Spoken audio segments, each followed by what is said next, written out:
And today we're going to talk about transitions in our writing. So when you think about a transition, you may think about your teacher asking you to transition around the room. It means move. So in our writing, we have to keep it moving and flowing. It is important that we help our readers to follow our stories from beginning to end. Writers use transition words to help their readers understand the order of events in their story. Listen to the mentor text and see if you can hear any transition words. Let me grab it real quick.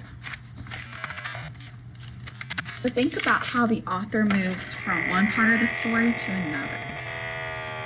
Molly, come look, hurry, called my little sister Katie. She was standing in the doorway of the bedroom.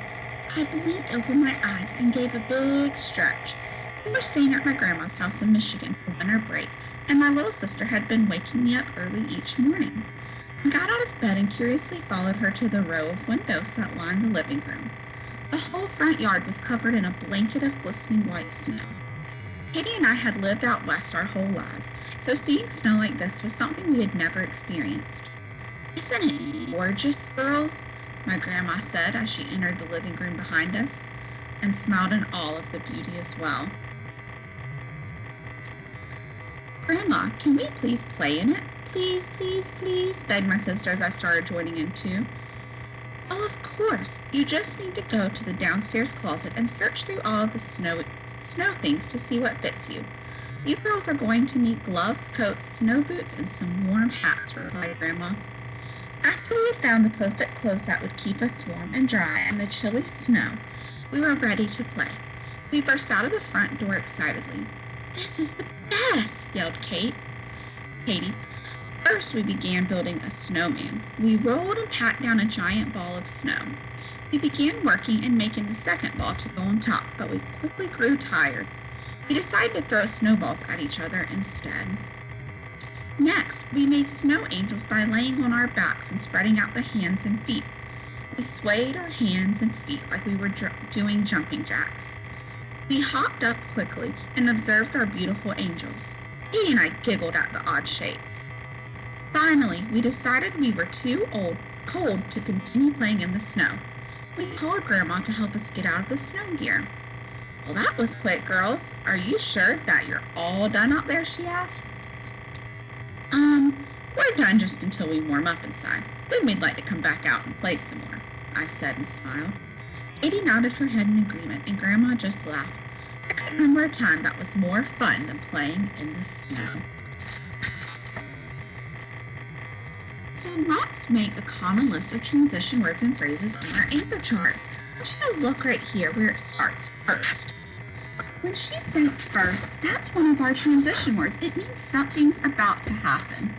So this is a way that the reader can introduce a series of events that are going to happen. So first, they began building the snowman. Next, they made snow angels. Finally, which means like at the end, they decided they were too cold. These are all great transitions. There's tons of them, so we're going to think about transitions that we've heard maybe in our writing. Maybe you don't know them, that's okay. That's what I'm here for. So let me get a pen. All right. So we use transition words to keep our writing organized.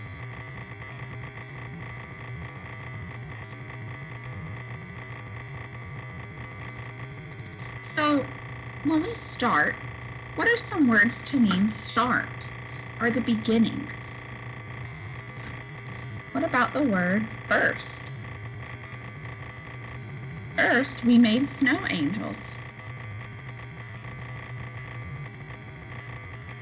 First of all,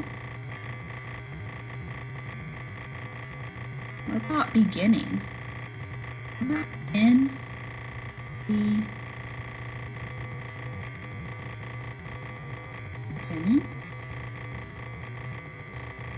To begin with. These are all great transition words for start. Let's talk about continue. That means to move your story along, to keep it going. to move from one thing to the next, or to the other.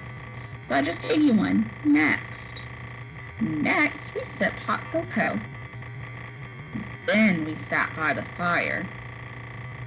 Later, we watched a movie. Afterwards, Grandma cooked us dinner. Eventually, we grew tired and went to bed. Let's talk about the ending. Finally, the marshmallows melted in my cocoa. In the end, we had a great time.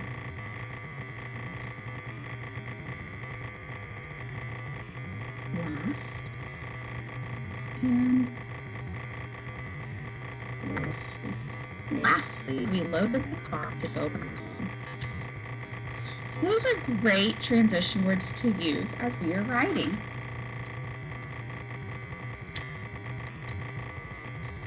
So I want you to go back through your masterpiece that you've been working on, your personal narrative that started from that tiny seed story idea. And I want you to add these transition words to help the readers know the order of events that happened. Every sentence should not have a transition. You're only putting these on some, like the most important ones. And I'll show you that mentor text again.